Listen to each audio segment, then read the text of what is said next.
Deus surpreendeu hoje, porque mais cedo, enquanto orava e lia, um momento para ver qual seria a palavra que seria ministrada, e o Senhor colocou no meu coração uma palavra abençoada, creio. E hoje os louvores todos foram muito em linha com aquilo que Deus falou comigo, e estou muito feliz. Então eu queria pedir aos irmãos que abrissem o Evangelho de Lucas, capítulo 7.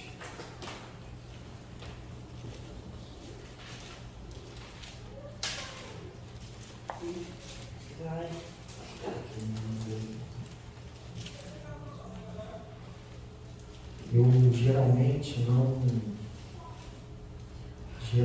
eu não coloco título, mas hoje o Senhor deu título para essa mensagem. E curar as nossas dores é a prioridade de Jesus.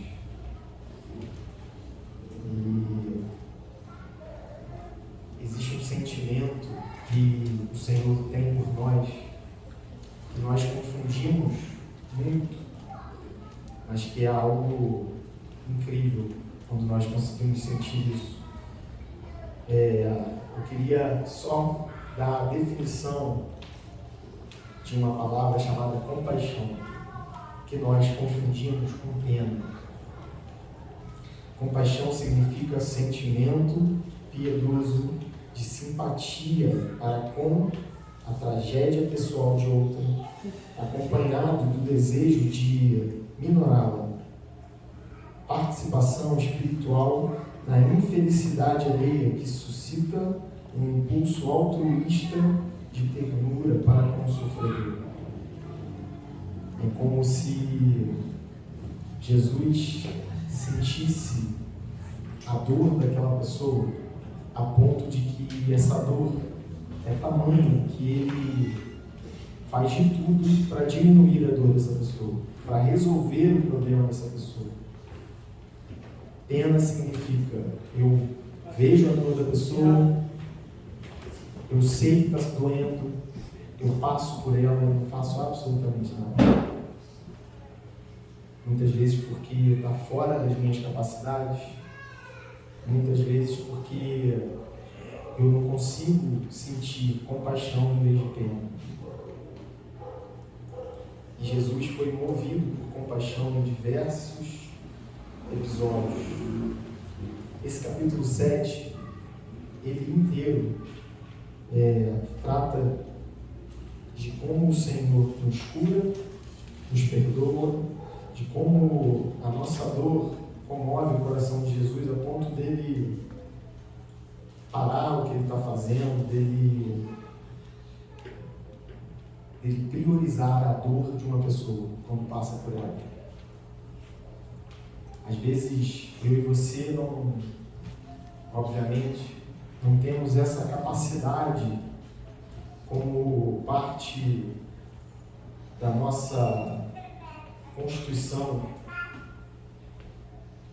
mas Jesus, ele priorizava a dor mesmo. Então, no capítulo 7 começa com uma demonstração de fé incrível de um homem. A palavra não é sobre essa primeira parte do capítulo 7, mas passando rapidamente, a palavra fala de um servo de um centurião que estava enfermo, que morreria. E esse centurião, sabendo que Jesus tinha essa capacidade, esse poder, pediu que o Senhor curasse esse servo. E o Senhor, ao se dirigir para a casa desse centurião, ele foi surpreendido com uma palavra que tocou o coração de Jesus. Falou: Senhor, eu sei o que é autoridade. Eu sei porque existem pessoas sobre mim Existem pessoas que eu estou sobre elas e ao dizer faz, essas pessoas fazem, ao dizer sai, essas pessoas saem, ao dizer fica, essas pessoas ficam. Então basta uma palavra tua, Senhor, que eu sei que o meu servo vai ser curado. E aí Jesus fala, não há ninguém em Israel como esse homem. E quando a palavra fala que quando eles chegaram lá, o servo estava curado. E então essa primeira parte do capítulo 7 mostra algo que eu e você já sabemos. Jesus tinha a autoridade absoluta sobre todas as coisas, sobre as enfermidades, sobre as dificuldades, sobre os males, sobre os endemoniados, sobre todas as coisas. Ele era a autoridade. Mas o trecho que o Senhor falou comigo nessa noite começa no versículo 11. E a gente vai ler do versículo 11 ao 17, nesse primeiro momento. Fala assim: pouco depois, Jesus foi para uma cidade chamada Naim, e os seus discípulos e a numerosa multidão iam com ele. Ao aproximar-se do portão da cidade, eis que saía o enterro do filho único de uma viúva, e grande multidão da cidade ia com ela. Ao vê-la, o Senhor se compadeceu dela e lhe disse: não chore. Tem algumas traduções que fala vendo-a, Jesus vendo-a, amém, e vendo-a, o Senhor moveu-se de íntima compaixão por ela e disse-lhe: não chores. A gente vai dar uma pausa aqui. Eu não sei se vocês sabem, mas nesses tempos, uma viúva, e nesse caso ainda mais especial, ela só tinha um filho. Uma viúva, naturalmente, ela já passa por uma grande perda, porque você perder o seu marido já é uma grande perda, em qualquer tempo. E nesse tempo, ainda mais do que hoje. Porque nesse tempo, o marido era sinônimo de provisão, de proteção e de tudo mais que uma família precisava. Então, o marido era quem trabalhava, o marido era aquela figura que protegia a família. Então, essa mulher, ela perdeu essa figura importante dentro da casa. Não tinha mais essa figura. Ficou um filho. O que isso significava também? Que aquele filho seria, para aquela viúva, sinônimo de provisão e de proteção. Aquilo que era, digamos assim, um trabalho do pai, passou para o filho. Ele seria responsável por sustentar a sua mãe, por honrá-la e por impedir que ela caísse, vivesse na rua, de uma maneira desonrosa. Então, essa mulher, quando a gente lê que ela estava indo enterrar o seu filho único, a dor que ela estava sentindo, obviamente, a dor de perder um filho deve ser uma dor que gera um vazio enorme, mas ela iria passar por situações muito constrangedoras. Jesus sabia disso. Quando ele viu, ele se moveu em íntima compaixão, ele teve um sentimento piedoso por ela, por aquele momento que ela estava vivendo, mas também pelo momento que estava por vir, por toda a situação que ela ia passar ao longo da sua vida, sendo uma viúva e ainda sem filhos. Isso moveu o coração de Jesus.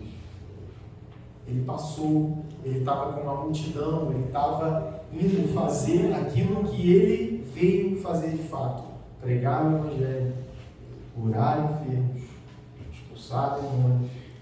E tudo aquilo que ele fala lá no final, quando ele fala que os sinais acompanhariam aqueles que creem.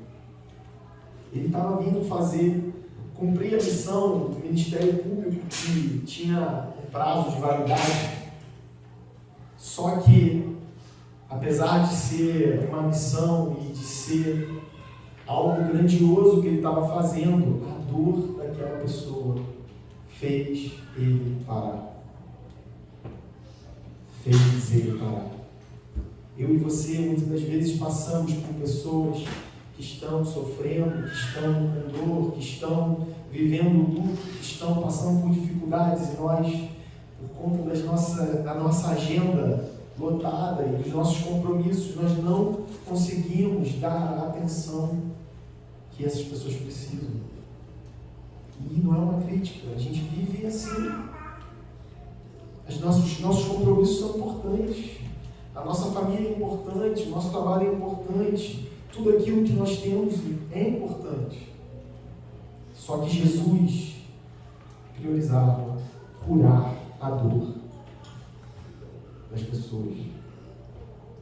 E não só a dor física, as perdas físicas, mas também as emocionais, como eu disse. Porque tudo aquilo que ela ia sofrer, Jesus sabia, e Jesus deu um ponto final naquela história de dor, de sofrimento, de lágrimas, ao fazer algo que a gente vai ler agora. E ele fala assim: não chore. Chegando-se, tocou no caixão, e os que estavam carregando pararam. Então Jesus disse: jovem, eu ordeno a você, levante-se. O que estava morto sentou-se e passou a falar, e Jesus o restituiu à sua mãe. Todos ficaram possuídos de temor e glorificavam a Deus, dizendo: grande profeta se levantou entre nós. Deus visitou o seu povo. Essa notícia a respeito de Jesus se espalhou por toda a Judéia e por toda aquela região. Então Jesus fez um grande milagre. A gente fala muito a respeito da ressurreição de Lázaro, de como foi incrível, de como foi maravilhoso, de como foi um grande milagre. Mas Jesus também ressuscitou esse jovem. Ele estava indo ser enterrado. Não havia mais solução. Sabemos que a morte nesse plano físico é o ponto final. E aí Jesus vem e ressuscita aquele jovem, entrega a sua mãe e muda a história daquela família, daquela pequena família. E aí Jesus continua andando, fazendo aquilo que foi o ministério e a grande missão dele.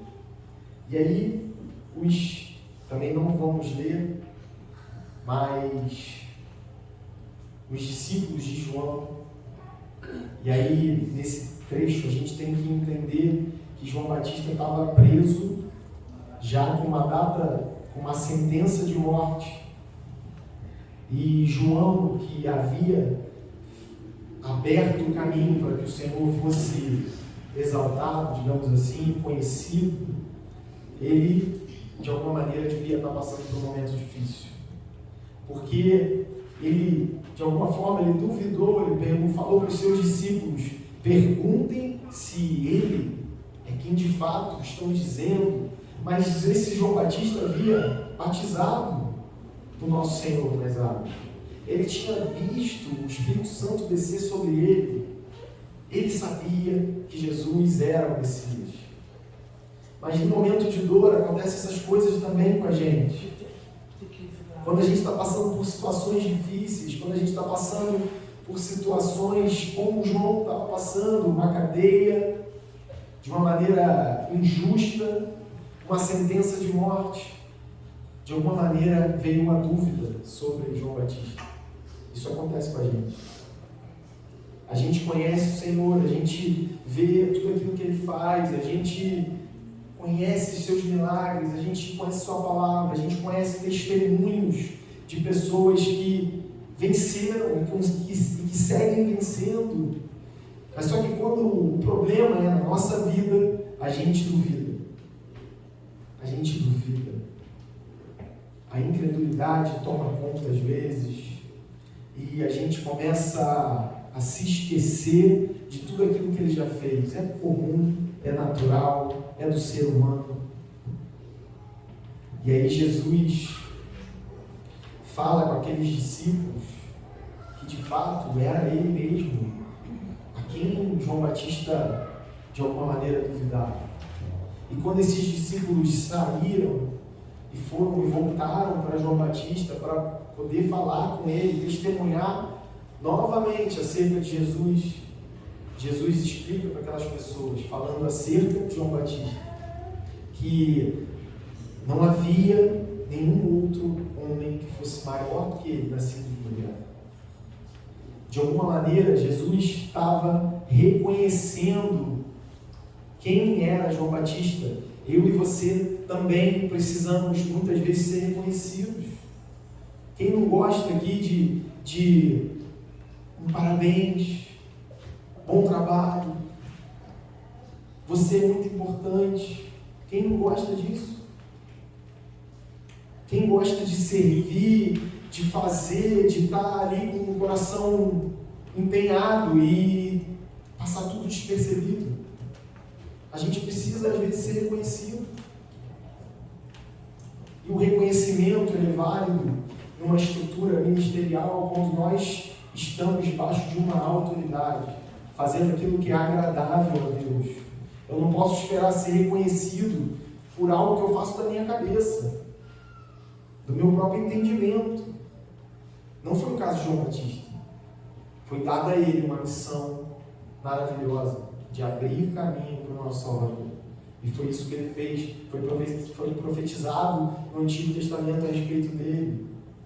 E ele cumpriu aquilo que foi designado para ele com excelência. E aí, passando para o próximo ponto do capítulo 7, tem mais um grande ensinamento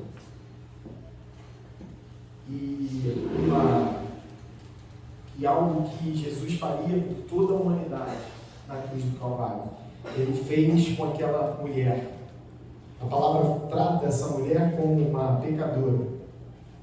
E eu li sobre, há indícios que ela era uma prostituta. Alguém que para aquele momento histórico era uma pessoa totalmente à margem da sociedade. Era uma pessoa que era excluída totalmente. E aí Jesus faz algo com ela que faz conosco também, que fez conosco. A palavra fala que um dos fariseus, no versículo 36, convidou Jesus para que fosse jantar com ele. Jesus, entrando na casa do fariseu, tomou lugar à mesa, e eis que uma mulher da cidade, pecadora, sabendo que ele estava jantando na casa do fariseu, foi até lá com um frasco feito de alabastro, cheio de perfume.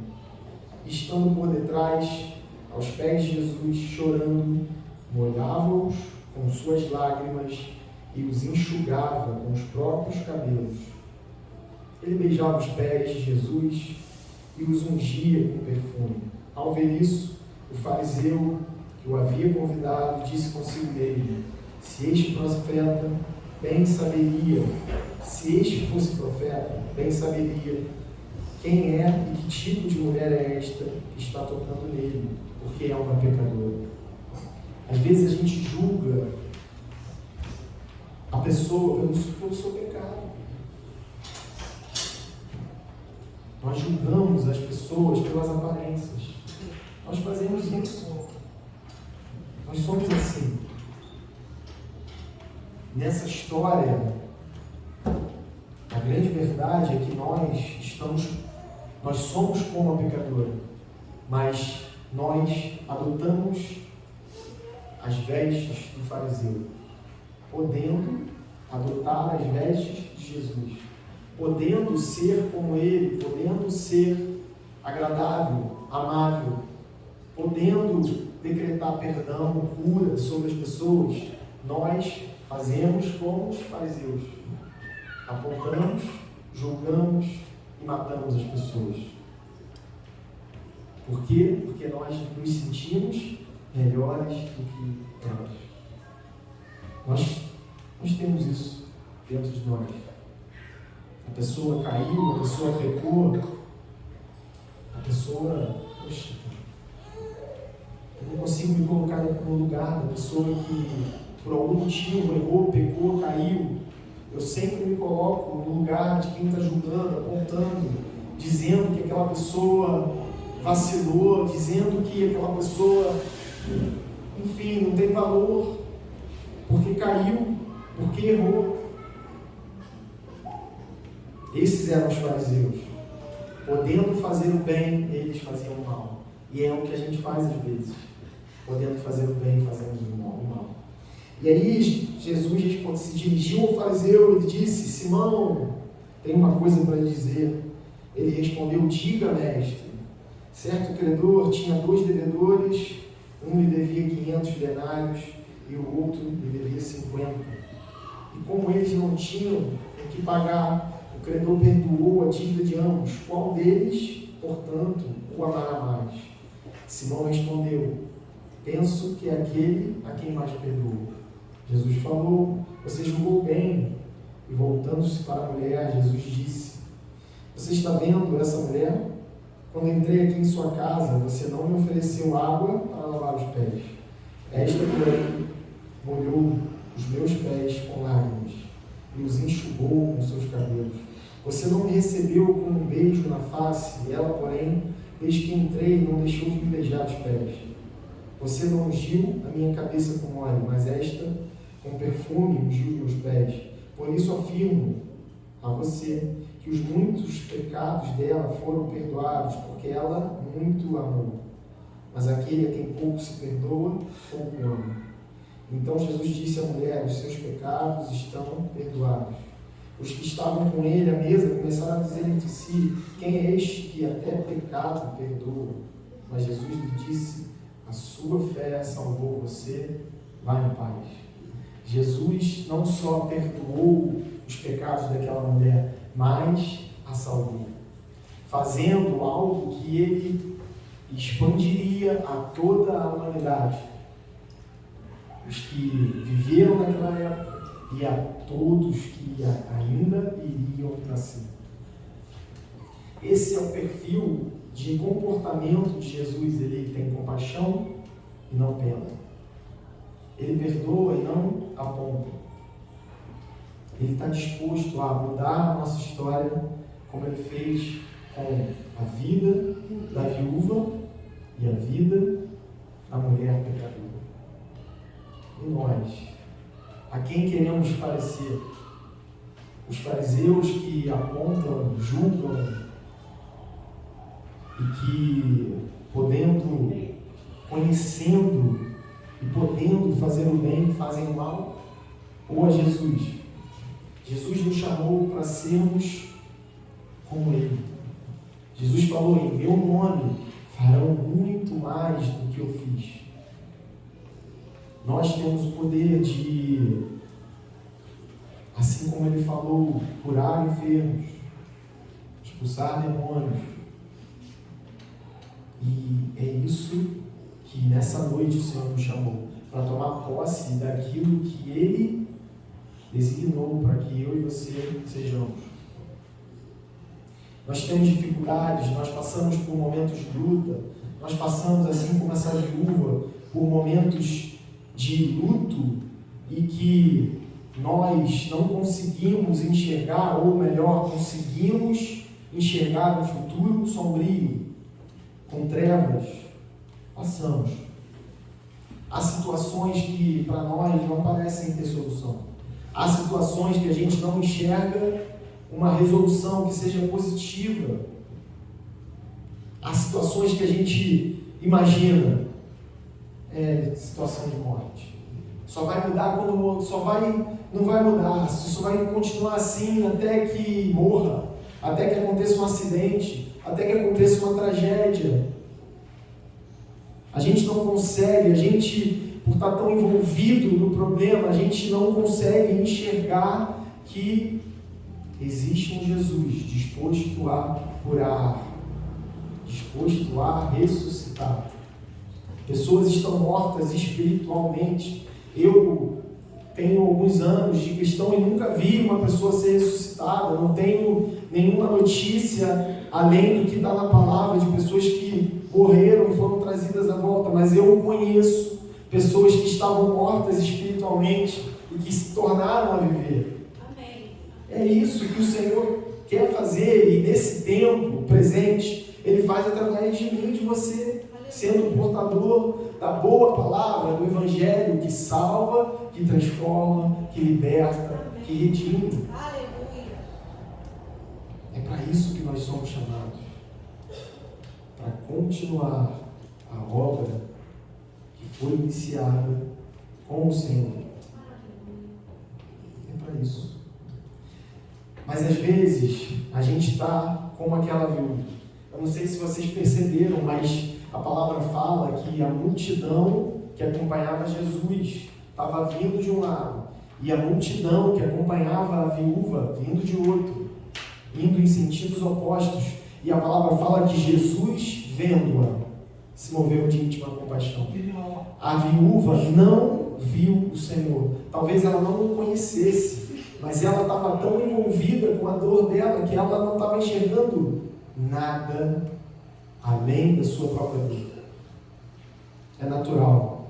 Acho que todos nós aqui já fomos em um enterro, e é comovente ver familiares, pai, mãe, avó, irmão, filho chorando o luto da perda de um ente querido. Eu já enterrei pessoas. E ali a gente fica como se estivesse em uma outra órbita. Mas precisamos estar ligados, porque o Senhor está nos vendo passar por esse momento de dificuldade. E Ele quer falar assim: ei, não chore, eu tenho uma solução para esse problema. Ele quer falar: eu estou vendo você, e meu coração está sendo movido por amor, pela compaixão, pelo motivo pelo qual eu vim aqui. Eu abri mão de todo o conforto, eu abri mão do meu reinado, digamos assim, por um certo período de tempo, para que eu me tornasse homem, sofresse e entendesse a sua dor de uma maneira que eu antes não te entendia. Foi isso que Jesus fez. Ele se fez homem. Ele chorou quando ele chegou naquele lugar e viu o seu amigo que estava morto, as suas amigas, Marta e Maria, chorando, as pessoas que estavam ali chorando.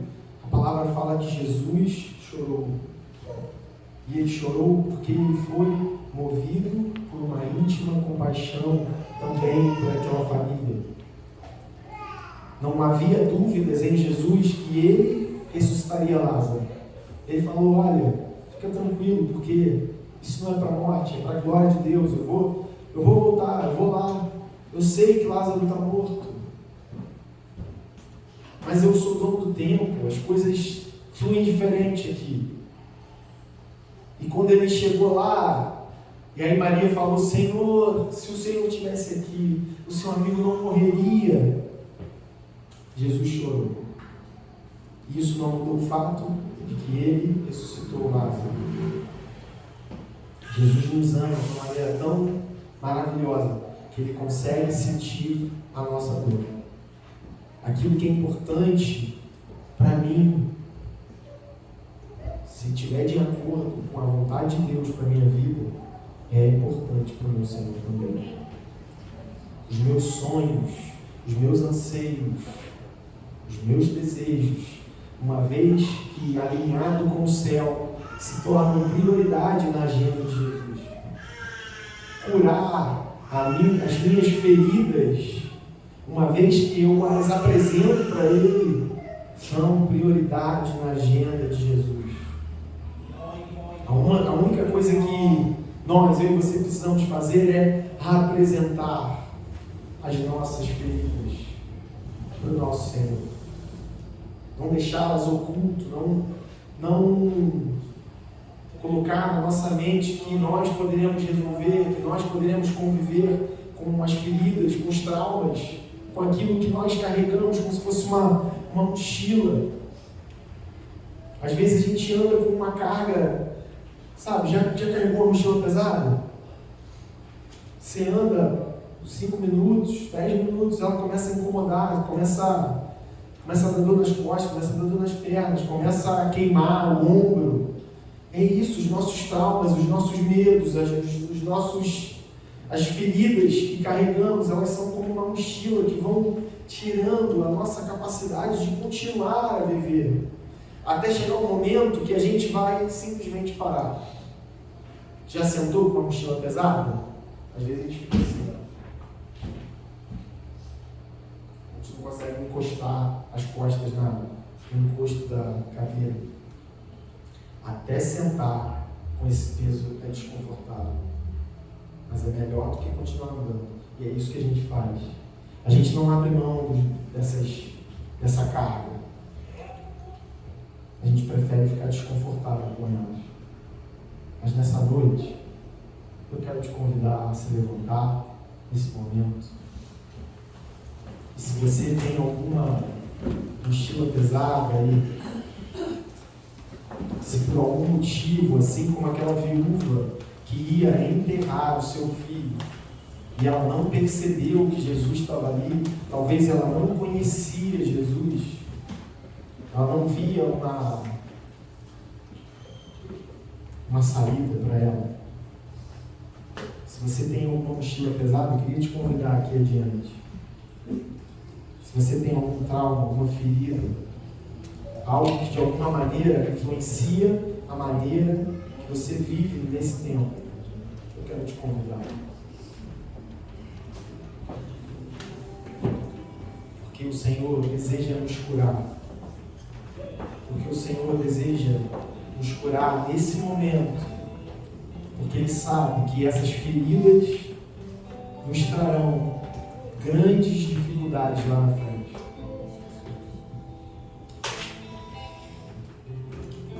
O Senhor, Ele prioriza a nossa dor. Ele para o que Ele está fazendo para vir aqui, tocar no seu coração, esclarecer a sua vida de uma vez por todas e curar aquilo que tem tirado a sua paz.